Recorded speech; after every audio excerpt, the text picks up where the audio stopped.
What is good, everybody, man? We are live here, the week 6 FCS football preview, HBCU football preview, man. Coach's Corner edition, as always. Myself, my guy, Coach Fred, over at All State. Homecoming weekend, a huge weekend for the Braves. Coach, man, how we feeling? Man, feeling good, man. Had a great day. Kids were locked in, man. Got in, got out. Feeling good. Beat the weather. Rained a little bit, which means it's going to cool off just a little bit, just in time for that homecoming feel. So, feeling pretty good about it.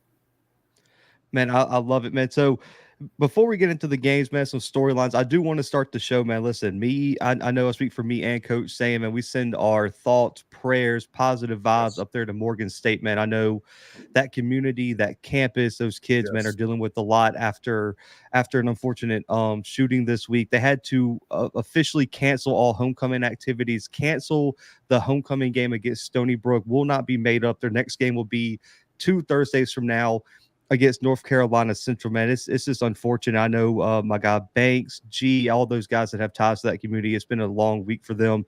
So I wanted to open the show and just send in mine and my guy Coach's thoughts and prayers up to them, man. I know that's a horrible, horrible situation. But Coach, you got to say anything before we move on? Yeah, I'm sure that's like you said, a scary situation for everybody involved. Those there and the parents on the outside. I'm a parent of a college student, so I couldn't imagine getting that call about or that notice that there's that situation going on that campus. So again, like you said, our thoughts and prayers to that community. Absolutely, man. And so shifting over to just some weekly storylines, Coach, we'll start with the first thing. I tweeted this out yesterday. Did not expect it to kind of catch fire like it did. I mean, I just turned my notifications off at some point. The NCAA official or the NCAA Division I Council. I want to make that specific. I'll get why that distinction is important in a second, but they have officially raised the FCS to FBS transition fee from $5,000 to $5 million. And they've also added new scholarship requirements, Coach, where all FBS programs must provide 90% of the total number of allowable scholarships over a 2-year rolling period across all 16 sports, including football. And these new FBS schools will now be required to fund 210 scholarships per each year, amounting to no less than $6 million annually. That goes into effect in 2027. The transition fee is effective now, and they have officially, I guess, got rid or eliminate the FBS attendance requirement, which it wasn't really a requirement in the first place. No one actually achieved that for the most part. But Coach, man, this blew up all across social media yesterday. Your initial thoughts hearing that? My initial thoughts was like, man, it's big bank take little bank. If you want to consider this, you better consider it with your wallet first, because they skipped over a whole bunch of money to get to that part. I want to get your thoughts on that part, because I mean, you went from 5,000, something that I could probably call you and a few other people and we can get that together, to 5 mil, and that's just to apply. The attendance thing, like you said, I could cook the books to make that work for us, but there's no way of cooking the books to come up and say, hey, yeah, we got 5 mil, just give us this deal. And it just, again, I don't know if it was that much of a deal of where everybody was just beating down the door trying to step up a level for them to say, you know what, we got to up the pay, and if they serious about it, then we'll do it. So, I mean, you're probably a little deeper in this than me. Was the chatter to the point that they needed to go from 5,000 to 5 million? I'll say this. I think what happened, and Coach, from the 80s to now, we've seen kind of inflation and prices change. This $5,000 was set back in like the 70s, 80s, and it was almost kind of like that rule that no one knew about per se. Like, you remember the NFL game a few weeks ago where the guy punted it twice and ended up not being a penalty because he didn't do this and no one knew the actual rule. Like, that's kind of what this was. And I think what happened is they just didn't raise it for so long that to kind of catch up to where it should have been, they just had to say we're going from 5,000 to 5 million, where really and truly in the 90s it should have jumped to, a few hundred thousand, then a million, then like it slowly work up as everything else does. I just think so many teams have hinted at moving up, coach. I think that was the thing. And you've heard Stephen F. Austin, Tarleton State, Eastern Kentucky. You've heard Tennessee State, North Carolina A&T. You've heard the SWAC and MEAC as conferences talk about moving up.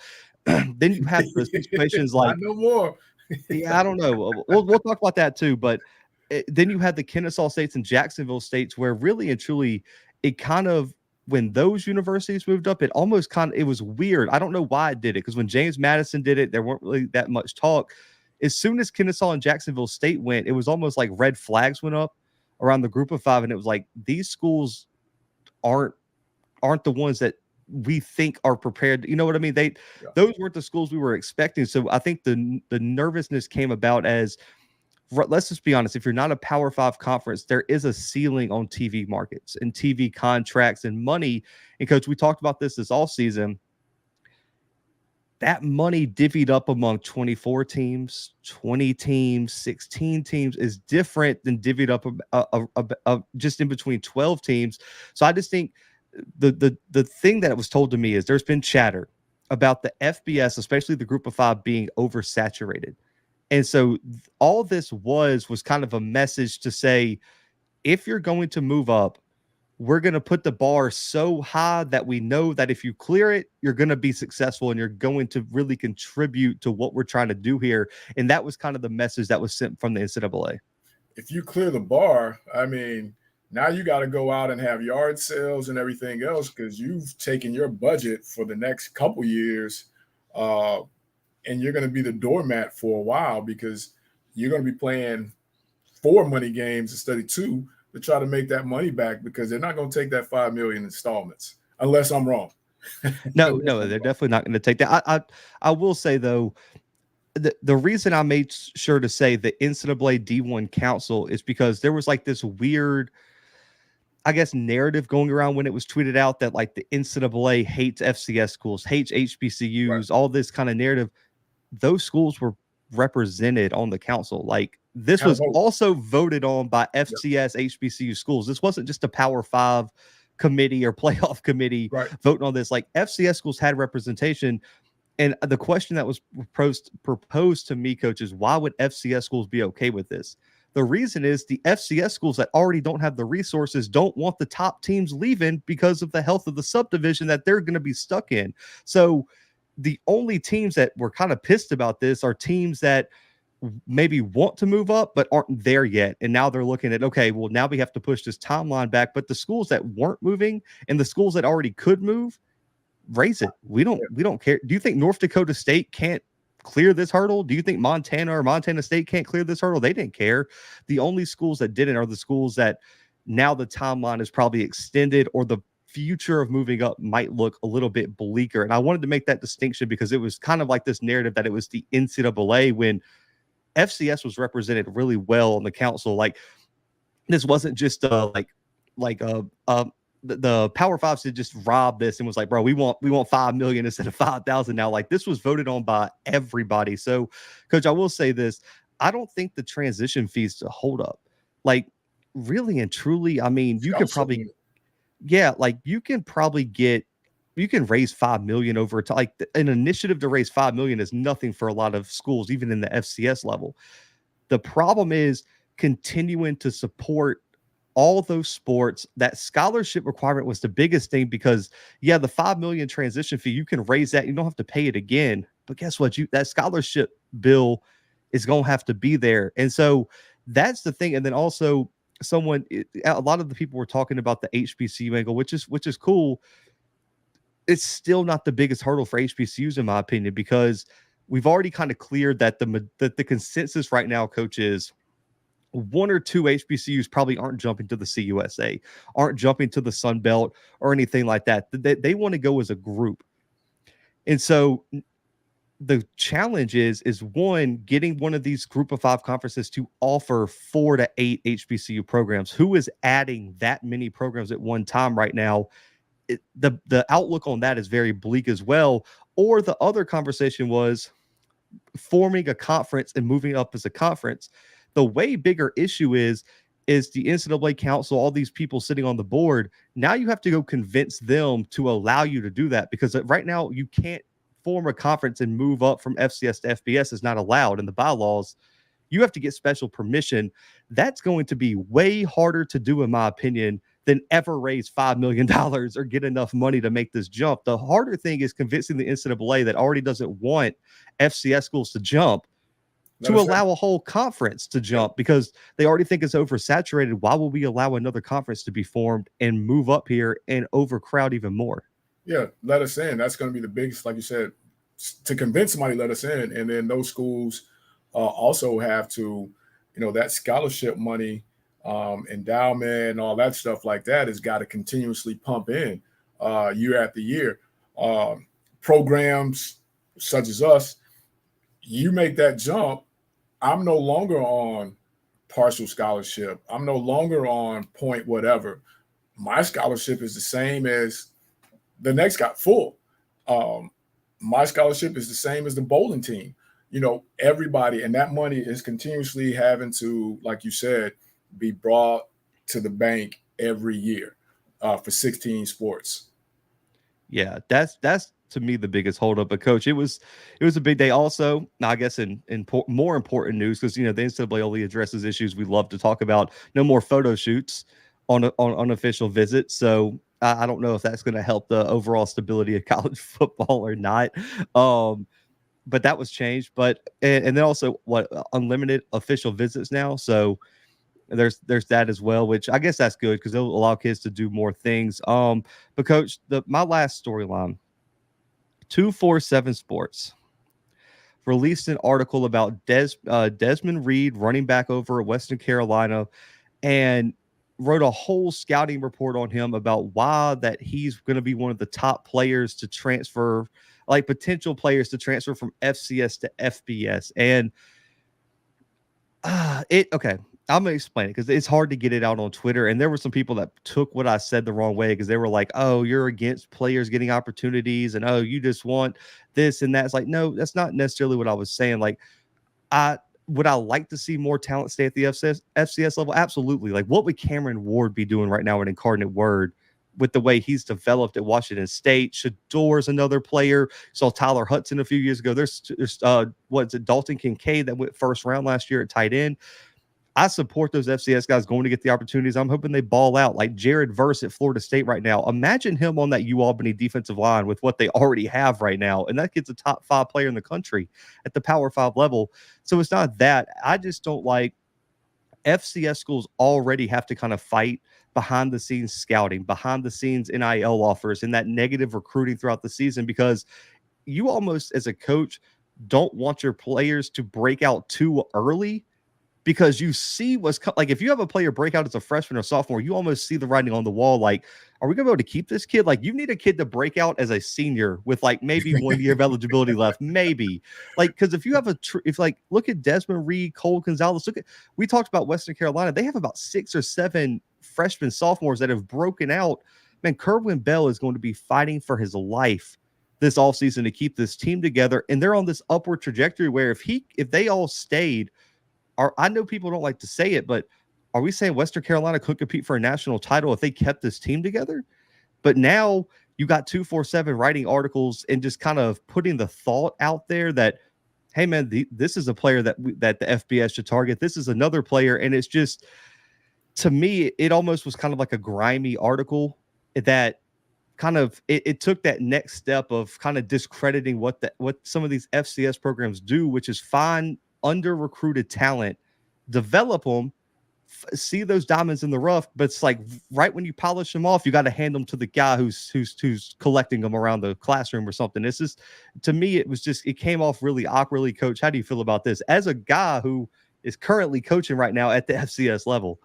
That was a tough deal because now you're using a national publication to turn it into a recruiting tool for programs that already have departments who are already scouting FCS film for those kids. I don't know that kid personally, but I'm sure someone sent that article to him.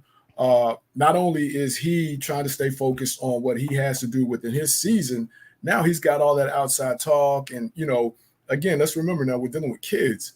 And for a publication to write that, we all felt some kind of way because now you're basically turning us into a farm system, a junior college system. And like you said, I mean, we get guys that Group of 5 FBS may say, hey, too short, whatever at this position. They come here, tear it up 2 years in a row. Now his junior year, he's being recruited to leave, not to go like professional, but to go to another level, a higher, college level. And the job now for us becomes not only do we have to recruit kids to come in here, we now have to recruit our kids to stay here. And we don't need extra help recruiting our kids out of here by publications that we thought would be for everybody, spotlighting, highlighting, but not breaking them down. Yeah, if I wouldn't have loved it if it came out in December, January in the off season, but I probably wouldn't have felt as strongly about it if this wasn't released week 5. And not just that, Coach, it's about to be week 6, and Western Carolina is going on the road to a ranked opponent, and it's the FCS game of the week this week, and they're starting. Yeah, they're rolling, and instead of getting the shine on 247 or some of these other national. Yeah, what an amazing job Desmond Reed's doing. Cole Gonzalez, what an amazing job. Look at what Kerwin Bell's building at Western Carolina.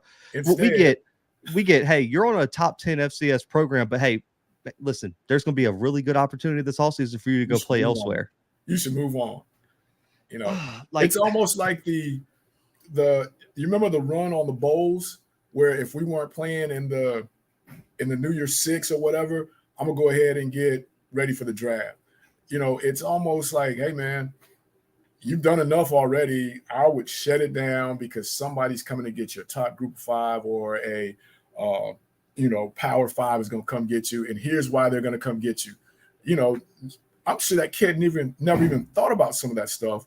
But now here it is in black and white in the universe for everybody to see it, including him, his friends, his teammates. The first sign of him not giving 100% now, oh man, he's sandbagging now. He's getting ready to get out of here, and you can say that's not going to happen, but we're all human.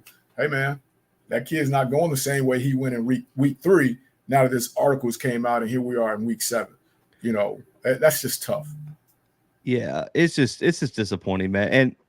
And like the thing that I hate is it almost promotes laziness among like Power 5 coaches and staffs, because now you can kind of be a little bit lazier on the recruiting trail, scouting, because it's like, hey, if we miss a kid and he winds up at not just that, it's like we're gonna eat up the 4 and 5 stars, but let's not worry about that 3-star kid that might have potential.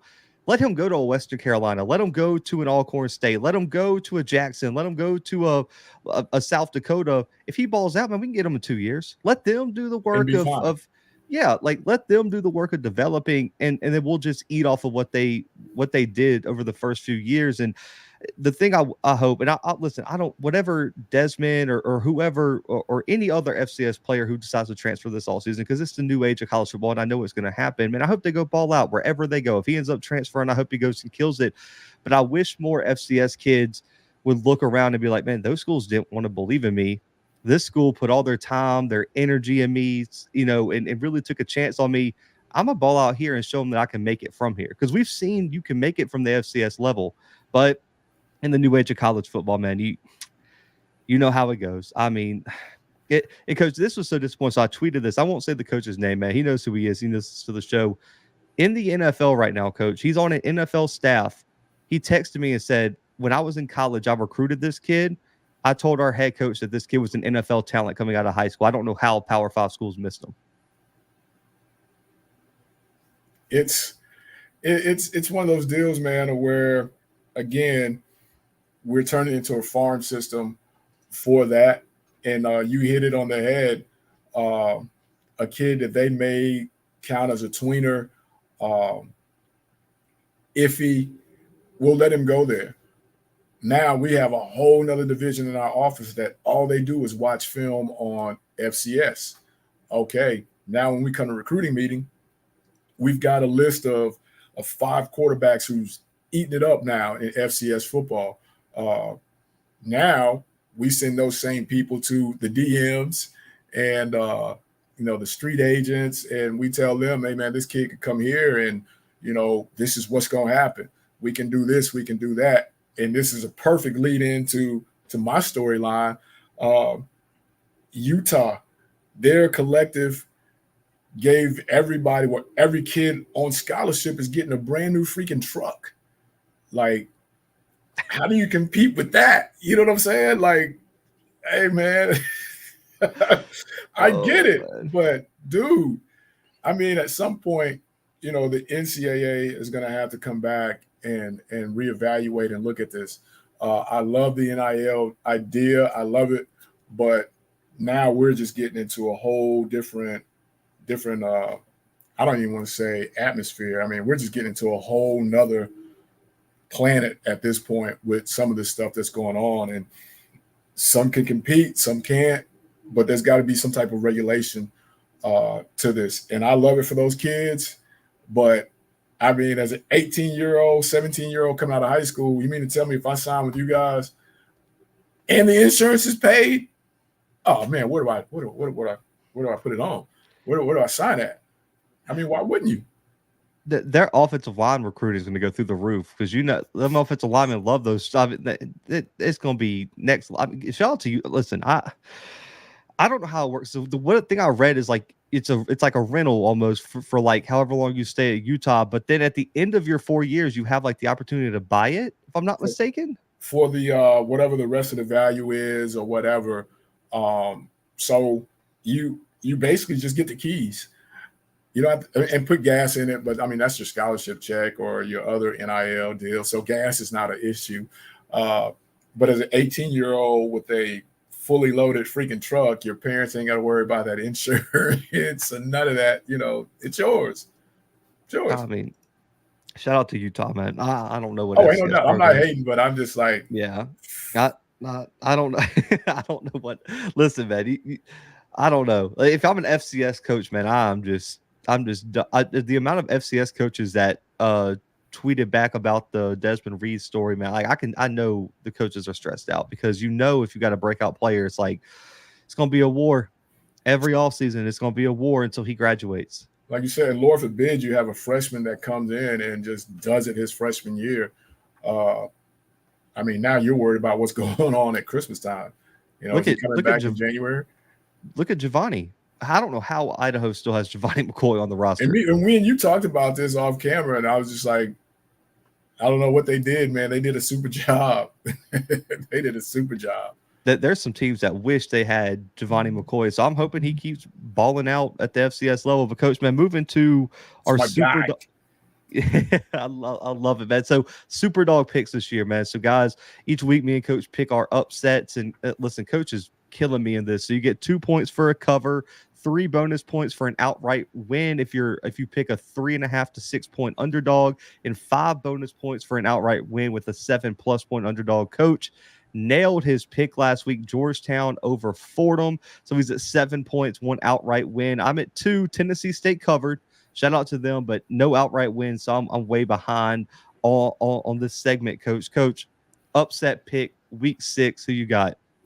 You got to tell me what the Southern Utah Tarleton thing is looking like, man. Let's see. Southern, not enough. Tarleton's only a 1.5 point favorite. Because I'm like Southern Utah is going to do that one. That's going to be a given. I got St. Thomas over Butler. St. Thomas over Butler. Let's see. Where's that Butler game? St. Thomas is the favorite. What are you reading off of? Ain't no way. But Yeah. okay, I'm hot right now. Then Elon over Central. Coach, here I'll tell you about because that was my pick, but it's actually the other way. Really? Elon is a 10.5 point favorite over Central right now. I got to get an update because when I went and looked at this, I'm like, hey, no freaking way. But that was my pick. Listen, I got Central in this one. I mean, 10. If you're giving me Central 10.5 points It's against 11-0 Elon, right now.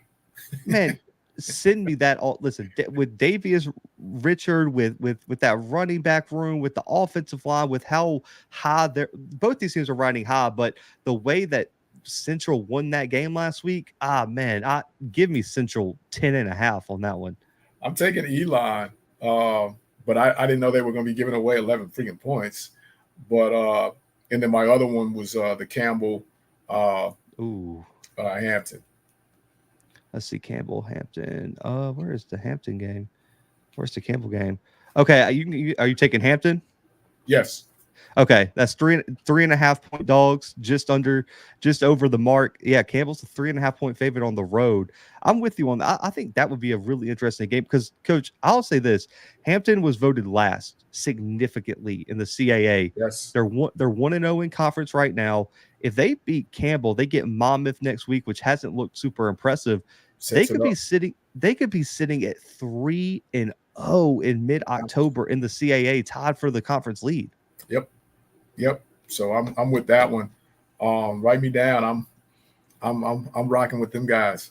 Ooh, I like it. So I got NCCU over Elon, 10.5 point dogs. Coach is taking Hampton as the 3.5 point dogs to Campbell. And write me down for Bethune-Cookman. Oh, no, you can't have that one. But Bethune-Cookman's only a 0.5 dog. That was it. It's homecoming at Alabama State. They got to 0.5 give me more than that. Coach, y'all took the wind out of Alabama State. You guys were bigger underdogs to state than Bethune is right now. And the over-under was, what, 38 for us? Yeah, the 46 for this one.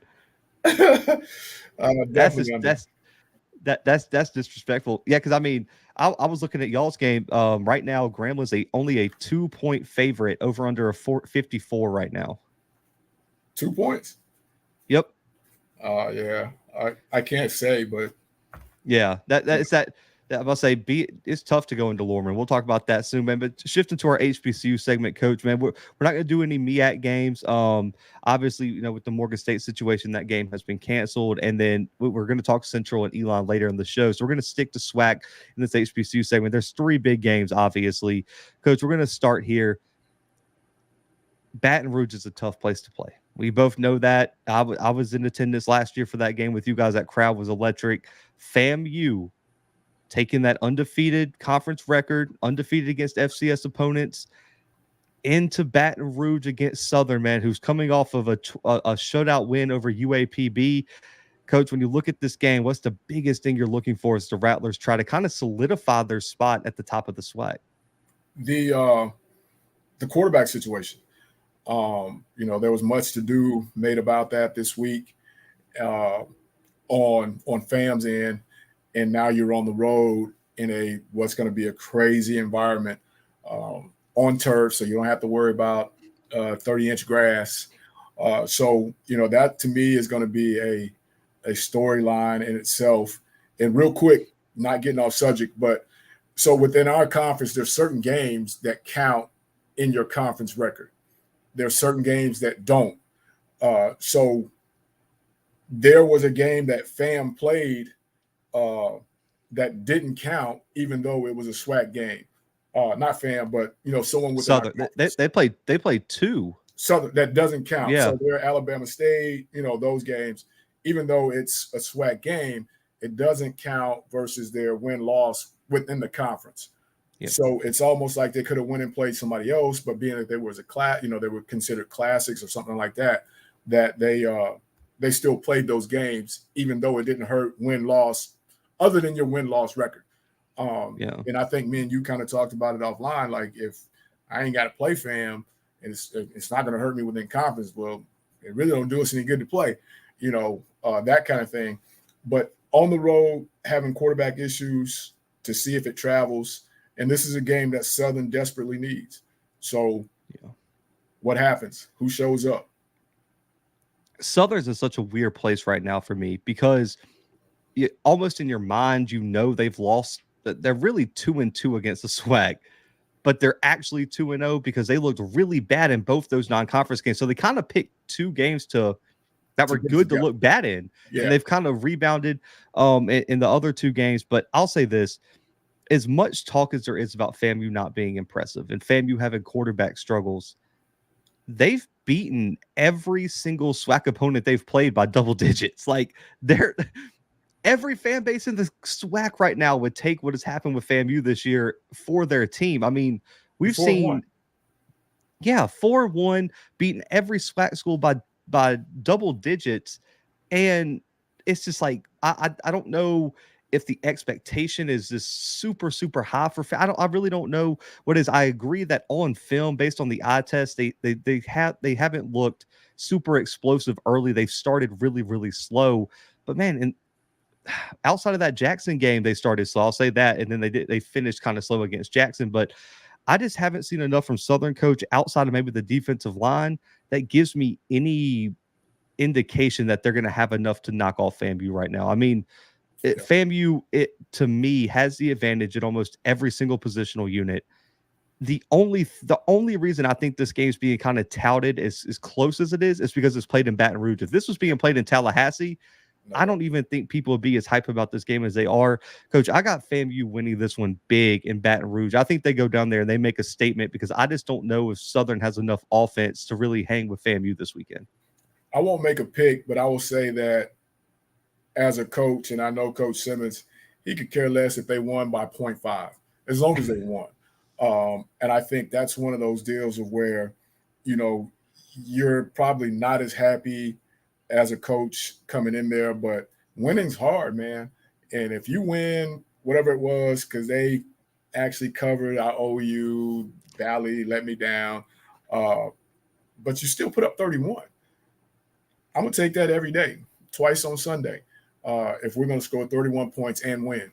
I mean, so just to see if that noise was turned off during the week, and they come in, like you said, it's a tough place to play.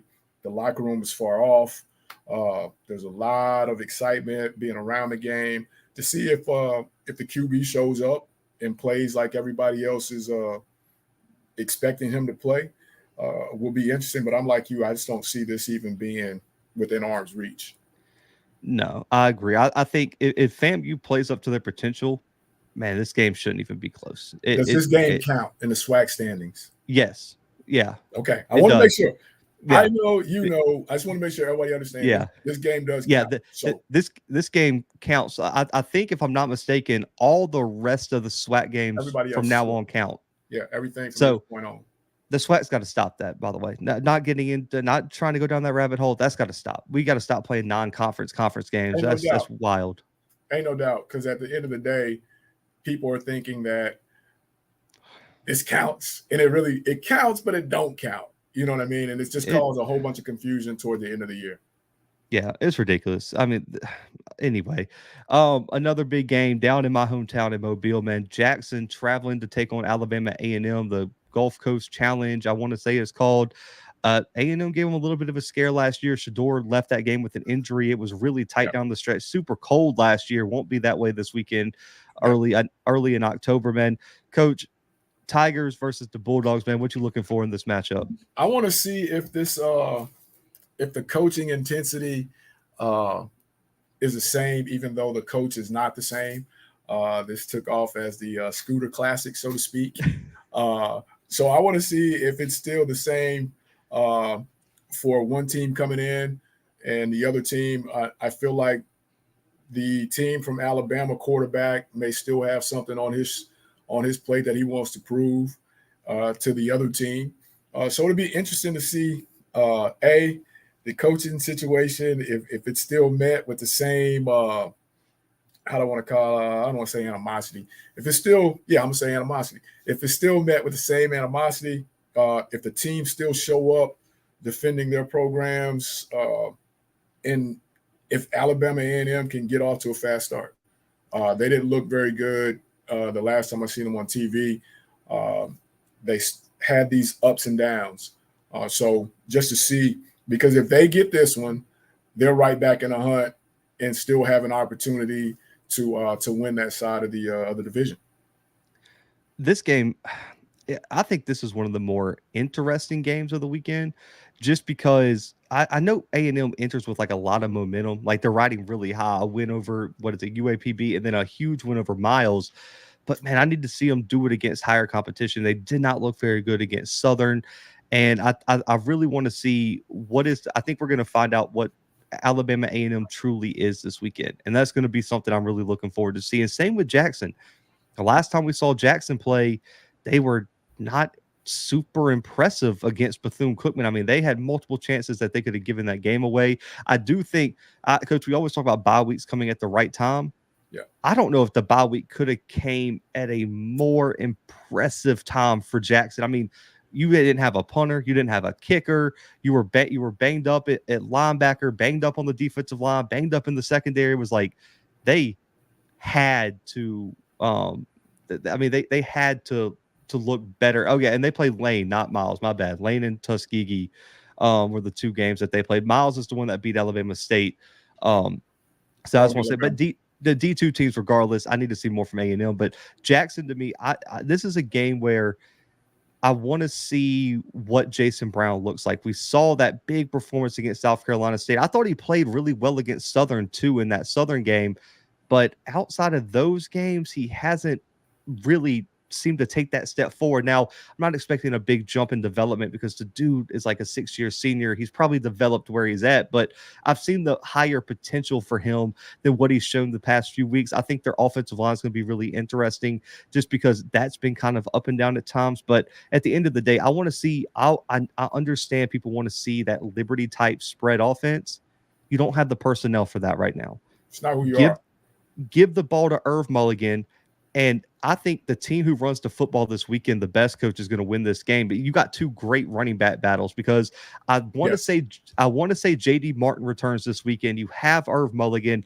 Aubrey's little brother has been balling out when he's got the opportunities for Jackson. Then you got Donovan Eaglin and that crew over there at A&M that's looked really impressive throughout the year too. So it's going to be a battle of who can run the football more, because I will say, I don't think if you put the ball in Quincy or Jason's hands without a run game, I don't think that's a recipe for success for either one of those guys. Both of those guys rely on the run game to open things up downfield.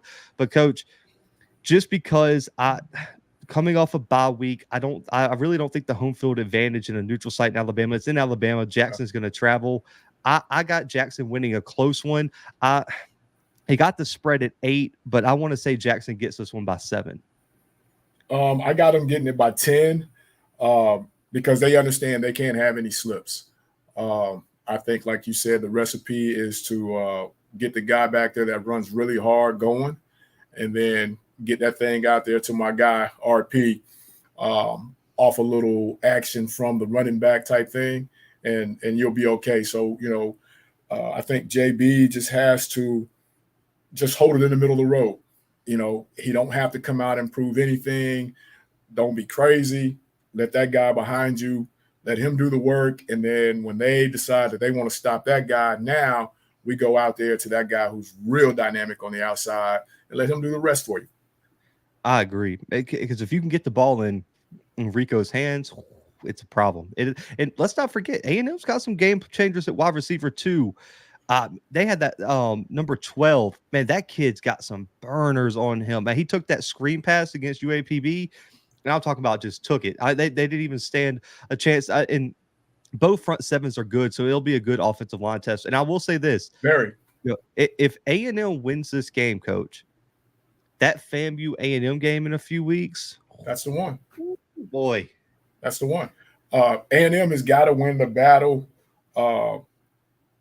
up front offensively, and it just kind of goes back to something you said, and we'll get off because we usually get off topic around this time. If they can control the middle, they've got an opportunity. If they can control the middle of that defensive line, they've got an opportunity. just because, and if they can get it out of his hands and get to the edge, they give themselves an opportunity. But I got Jackson winning this one. Yeah, I do too. I think A&M's going to give a. I think this is going to be probably one of the more competitive games of the weekend. They're just so evenly matched, and they match up really well on both sides of the football. Coach, before we roll out of here, we obviously won't make a prediction on this game. We'll be coaching in this one. Grambling going down there, Alcorn's homecoming. This is a huge, huge matchup for the West because Grambling has a chance to take a commanding lead of the division. You guys have a chance to it's going to be potentially a four-way tie. 3 for sure. Yeah, and then if Southern drops to FAMU, I mean it could be it'd be up to a four-way tie. It could be chaos. Coach, man, how do you feel going into this one, man? And just what's been kind of the energy around campus, man? You got homecoming, you got a huge game coming in, and then on top of that too, this is a guy that, if I'm not mistaken, y'all have seen at another school, and you kind of see him now at a new offense, new system. Just talk a little bit about what you see in this game. This game, they're really, really explosive offensively. They have a guy that's back there as their signal caller, their trigger puller, who is in a rhythm. And, our job is to try to get him out of that rhythm. And we're starting to catch a little rhythm ourselves. So this one is going to be really, really important early that we stay in it. And I know they're saying the same thing. That they stay in it and handle the environment. It's starting to pick up now. I almost wanted to do the show outside live via satellite from the RV lot, but it's overcast and drizzling, so the lighting wouldn't have been right. But the atmosphere on campus is starting to pick up. I'm sure tomorrow, by the time we get out there outside, there'll be barbecue and everything else in the air, music playing. So, we are challenging our kids to stay focused. But Grambling State is really, really good. They have explosive guys on the edge. They have explosive guys on the outside on offense. So we're just going to try to not get beat 70-0. I love it, Coach. I can't wait to see. I'll be honest, because everyone's kind of been focused on Jarvion this year, and Aaron's been able to take advantage of that at times. You look at his performance against Alabama State and everything. Grambling's defense has been kind of the weak point of their team. Are they going to try to load the box, or are they going to let Aaron kind of air it out and let Monterio and those wide receivers kind of get loose in the secondary, which they've been prone to do even in some overmatched matchups? Their defense performed the best last week against PV, but PV I don't think they have the ability to really push the ball down the field like you guys have in terms of wide receiver talent, things like that. I will say, though, the biggest question mark is Alcorn's secondary versus that Grambling passing attack, because we talked last week, man. Miles Crawley's playing at a level we did not see over in Montgomery, man. That kid is out there balling. You got Lyndon Rash and that wide receiving core. And then on top of that, too, they can do it on the ground as well, which I think that front seven for Alcorn, that'll be an interesting matchup. Coach, this is going to be this is obviously probably the game of the week in the SWAC. These teams match up so interesting. And I will say for you guys, if Jarvion can get loose and you kind of see the trend of FCS football, because you're not on CBS, ABC, so there's not as many commercial breaks, that clock can start rolling. So if Jarvion gets rolling and you some 12, 14, 15 play drives, the best way to kind of counteract that Miles Crawley offensive attack is let him go experience homecoming on the sideline and get to listen to the bands for a little bit longer. Play keep away. That we've talked about that timing rule. And this is one that, the timing rule could really show up in. And, we're hoping that we end up on the positive end of that. And, by us being at home, it's a lot better than having to go to Grambling, which is a really tough place to play. But Lorne is a tough place to play as well. And you're talking about having close to maybe 40,000 people here. I think the last time we played them for homecoming, it was a wall-to-wall, hill-to-hill situation that came down to a block extra point. So, we're hoping for that same kind of atmosphere, but different outcome. And, so this was big, and it's the, as we say, let it build. It's starting to build. The excitement is starting to build. I'm excited. Are you guys bringing in the extra bleachers this time for this game? come sit on the hill.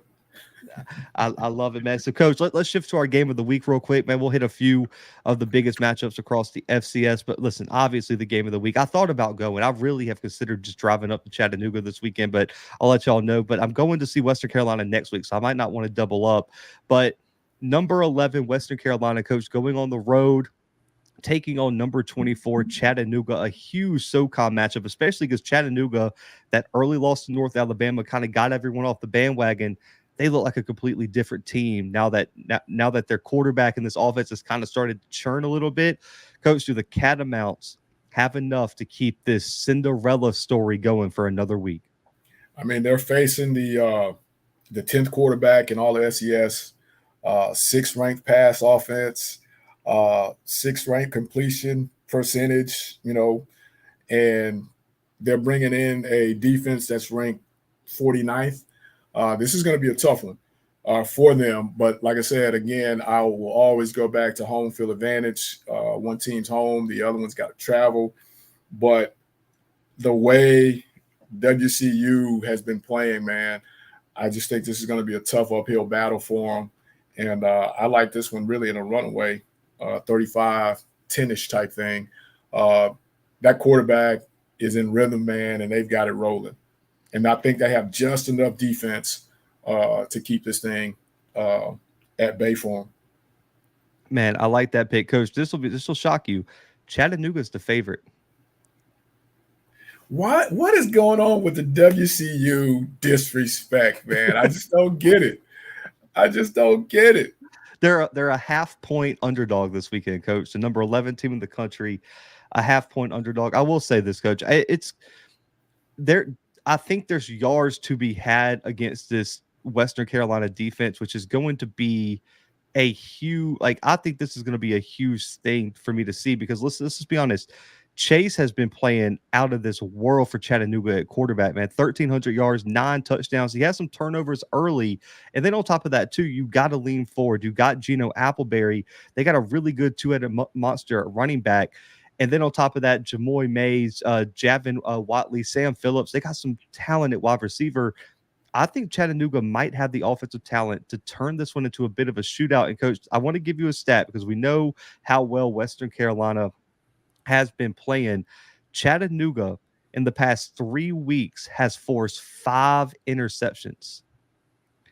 That secondary, led by an All-American in Cam Brown. They have a lot of talent, but I will say, Coach, the balance that I've seen from Western Carolina kind of separates them. They've been over 200 yards rushing per game, over 300 passing yards per game, and they're averaging 528 yards per game, almost 40 points per game.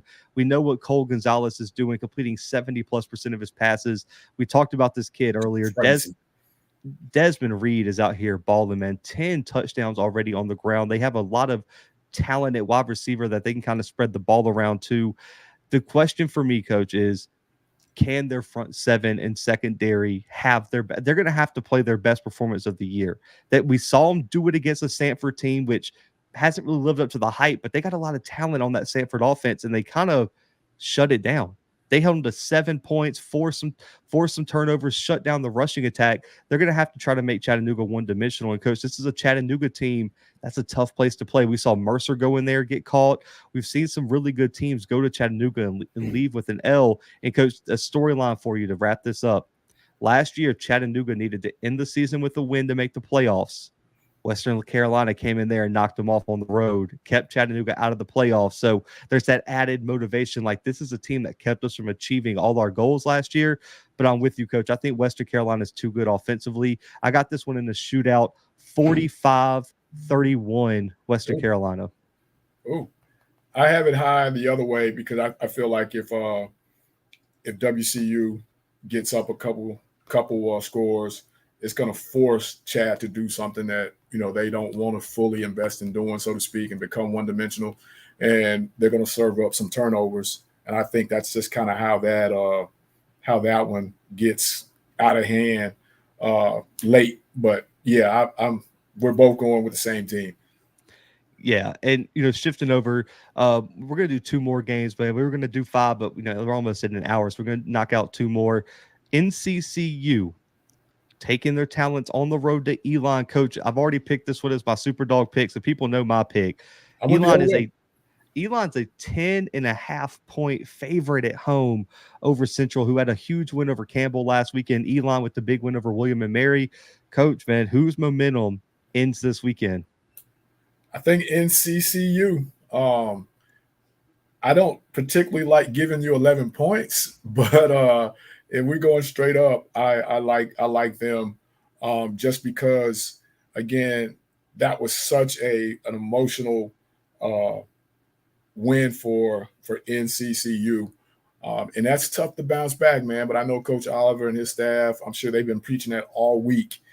And I think if Elon can muddy it up and keep it the way they did with versus WM, I think that they can make this game their type of game and walk out of there with a win. I don't know about 11-point win, but I think they can get the win. Elon's been a team that's played really well at home. You look at their William and Mary upset, knocked off Campbell as well. And last year, Delaware came in there riding really, really high. And I was at that game, and they smacked around Delaware. They were physical, forced some turnovers, ran the ball really well. And we know what Jalen Hampton could do at running back, man. That kid's balling right now. And then Coach, I don't know if you remember, we talked about Elon a few weeks ago, and I was like, I just haven't seen it from Matthew Downing this year at quarterback. Yep. Last week, he wasn't playing super well early, but he had 2 massive scoring drives late, hit a huge pass down the sideline to, I want to say it was Bray Boy, and he just made crucial throws against a really good William and Mary defense that was hitting him all game long, getting pressure, and he just never flinched. But on the flip side for me, you look at Davius Richard, man. Talk about a guy who hasn't flinched. I mean, just set the school record for rushing touchdowns. And this is what I love about Richard, Coach. It doesn't matter if it's a Celebration Bowl. Doesn't matter if it's against Elon. Doesn't matter if it's against Campbell. I don't think I've ever seen him show emotion. No. He might be the most level-headed quarterback in college football right now. I barely see him celebrate touchdowns. It's just a score. We're going to hand it to the ref, and we're going to get to the sideline. Like, this guy is the ultimate just level-headed quarterback, and the memory is gone. Like, it was 35-14, never blinked. No. It didn't matter what Haj Malik, what that Campbell defense threw at him. It was just, he was just like, let me get it, like right here, the whole game. Yep. And I think with the NCCU defense, their linebackers have really impressed me this year. They're able to make some plays. I think the front seven is going to be able to slow down the rushing attack enough to get out with this win. I got NCCU by 3 this weekend, Coach. I think I want to say this. I think the kicker redeems himself after that missed game-winning field goal last week. I think Adrian's going to nail a game winner to give Central the win over Elon. So, Coach, going with the Elon game, going with Elon in this game. I'm going with the NCCU upset. And like Lawrence said, I think whoever has the best rushing attack is going to win. And I think you kind of said the same thing with Hampton and Latrell Collier, Mookie over there for NCCU. Coach, yep. Montana taking on UC Davis in a huge Big Sky matchup. UC Davis looking to kind of build up that momentum after a loss 2 weeks ago to Eastern Washington. Montana's looking to prove everybody in the country wrong because they have been, I think, Coach, they might be the most criticized team in college football right now. Can the Grizz find a way to pull off the upset over UC Davis? I think SV's got to keep it in the middle of the road. And keep, not pressing, leaving everything in the past. I mean, it's going to be a road test, no doubt about it. But they've got to keep pace. If they drop this one, they're in trouble. They're in real trouble. And I think, it's going to come through the quarterback position for them on the road to keep everybody level to the point that I think they get it done. I may have them by too much, but I got them winning this one on the road by at least 13. Ooh. At least 13 points? At least 13. They're due. If they want to keep pace and they're trying to send a message, they've got to do that. Now, of course, we're going to take a win as a win, but they've got to send a message. They got to send a message to themselves that they are who they say they were at the beginning. And by coming out and being dominant. I think they've got to do that now. The quarterback for UC has been hot. I mean, he's got great numbers. You've got to force him into some turnovers. You got to force him into some situations and get yourselves off the field and play the field position game. But you've got to send a message. If you drop this one, man, you're in trouble. Oh man, Montana by 13. I got Timothy in the chat saying, "Can Montana even score 13?" That's what I'm saying. They've got to put the quarterback in some situations defensively to help them out to get the short field. Defensively, they've got to do it. I like the pick. I'll be honest. Okay, here's why. If Larison was healthy, UC Davis runs away with this one. I don't think Montana knows what to do with a guy like him, but I don't think Trent Tompkins and some of those other running backs offer enough. I don't think their ceiling's high enough because the strength of Montana's team is that defense. And I just don't know if I don't think a UC Davis without their best weapon, I don't know if it's going to be enough on the road, man, to pull it out. And I'm with you. I thought I was going to be by myself. I got Montana pulling the upset too, Coach. Now, the reason that I'm nervous is because of the quarterback play for Montana. They have not played well. Listen, Sam and Clifton McDowell, they have not played well. That's why I said he's got to keep it in the middle of the road. He's just got to keep it in the middle of the road. But man, their running back room is crazy. Eli Gilman, Nick I want to say it's Otsmo. Those two guys are ballers, man. Eli Gilman might be one of the top candidates for the Jerry Rice Award, man. 338, 5 touchdowns this year on the ground. And then on top of that, too, at wide receiver, you got that bad man, Junior Bergen, over 300 yards receiving, 1 touchdown. He's also a special teams threat. I really do think the defense for Montana is going to be the different when you look at Braxton Hill. Listen, Corbin Walker, Alex Gubner, also Trevin Gradney, who is one of my candidates for the Buck Buchanan right now. 4 interceptions, 2 pass breakups already this year. I'm with you, Coach. I think Montana is going to make enough defensive plays to pull it out at home, and that place is really, really tough to play when there's like a big game. And one of the best environments in college football, especially at the FCS level. I know Timothy's going to hate this. I know Timothy's off that bandwagon. He's in the chat going crazy. He's like, Montana cannot run the football well against top teams. I just got a feeling Montana's going to find a way to pull this out, Coach. I got Montana by 7 this weekend at home. I'll take it by 7. And then UC tries to force something and they get a pick 6 in the last minute of the game to get me to my score. So I like it. Like I said, the quarterback situation, man, they just got to keep it in the middle of the road for Montana and defensively keep churning. I think, they give themselves the opportunity to pull this off. And I don't want to pull it off, but to get it done. Yeah, I'm with you on that. So, Coach, man, we won't go like super in depth, just quick picks on these last 2 games, man, because we spent a lot of time earlier on storylines and upset picks and everything. No, I love it, man. I love it. I will make sure we get you out in time. The quick pick, man. SEMO traveling to number 23 Central Arkansas this weekend, man. Who do you got in this big out of conference matchup? I got UCA. They're hot. I'm with you on that one. I think UCA kind of tested themselves last week with that win over Southern Utah. That was a huge road win. It was kind of ugly, but they found a way to win it. This team is so battle tested. When you look at the North Dakota State, you look at the Oklahoma State, you look at some of these big games that they've had to play, they consistently find ways to win. I'm with you. I'm going Central Arkansas here. Plus, that bad man, Shunderick Powell, is a problem at running back. And I think they're going to be able to establish the run. That running back battle, Coach, Geno Hess versus Shunderick Powell, sign me up for that every day, man. That's going to be a huge thing to watch. And finally, Coach, number 1 South Dakota State traveling to Illinois State. Illinois State's ranked by the coaches poll, not in the media poll, but do they have enough to knock off the number 1 team in the country at home? No, the number 1 team saw what happened last week with all that chaos, and they've been talking about that all week, I guarantee you. And they're going to come in and be fired up from the beginning. I think this one gets out of hand by the end of the game, just because of what happened last week. They're not going to come in there sleepwalking.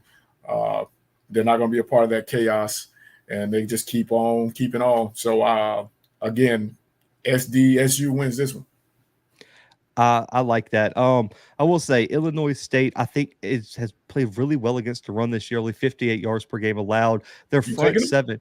No, no, no, no, no. I didn't say that. Oh, I I'm thought just, I, was yeah. about, I thought we were going I'm to just get. split. No, giving them their props real quick, Coach. The interesting thing, real quick, is they have not allowed a first quarter score this year. Illinois State outscoring opponents 34-0 in the first quarter. Could be an interesting thing to see if they're able to jump out early, because if they're going to pull the upset, they got to score early. I'm writing that down as a prop. SDSU, they score first Ooh, quarter. I'm taking I that one. like it. I'm Listen, taking that one. I'm taking that as a Amir prop. Amir Abdullah in that front seven, man. I mean, they got, I want to say four or five guys with four or more tackles for loss. Amir Abdullah leads them with 5.5 sacks. They got a legit front seven. But Coach, I'm with you. I think South Dakota State. You look at Amar at running back, Isaiah Davis at running back. The Yankee twins are both back. You got that guy Griffin Wild, who's immersed as a freshman wide receiver. Gronowski, I say it every week. He just makes the right plays all the time. And plus, Adam Bach, All-American linebacker, back on that defense. That win over North Dakota was impressive last week. I got South Dakota State winning this one by at least 14. I'm with it. This one gets out of hand late. I'm with it. I'm with you on that. Man, Coach, big time week, a lot of big time games, man. We'll see. Right now on the pick'em record, I got you by one game because last week was just chaotic. It wasn't a great week for either of us. You got me huge in the super dog pick, so we'll see. I think we both got some good picks this weekend. But Coach, man, anything you want to say before we get out of here? Hey, yeah. So, and I think you tweeted it, and I just tweeted it as well. We're doing this, man, this week coming up after all the games, man. We're going through it. We are going to week by week all the way to the end of the year. Coach Fred's Fly Zone Receiver of the Week. We're going to start shining some light on those guys on the outside. A very dependent upon position. I think we play the most difficult position on the football field because we need a whole lot of moving pieces to work for us to work. So, we're going to start recognizing those guys every week. And at the end of the year, we're going to create some type of trophy. I don't know what it's going to be, me and you on top or something, we're going to come up with something. But right now, next week, look for the first ever winner of the Coach Fred's Fly Zone Receiver of the Week, man. We here. Man, I'm excited for that. So each week, Coach is going to pick his top receiver of the week, man. We got to have social media posts. We'll post it on the website. And we're working on getting some people some stuff throughout the season for winning it each week, man. We'll kind of update y'all that next week. But guys, man, make sure to hit the like button, subscribe. Remember, October 11th, less than a week from now, man, FCS Football Central launching on SIFanNation.com over there at Sports Illustrated, man. Make sure to go check out the new website. It'll be launching Wednesday morning. Myself, my guy, Coach Fred, Timothy Rosario in the chat, all the FCS content you guys could ever want, man. So make sure to go follow us on social media right there. Me and my guy, Coach Fred, as well. We'll be back Monday, 4:30 p.m. Central Time, right as you're getting off work to recap all the Week 6 action. I can only hope we have as much chaos as we did last week because we had a whole lot to talk about.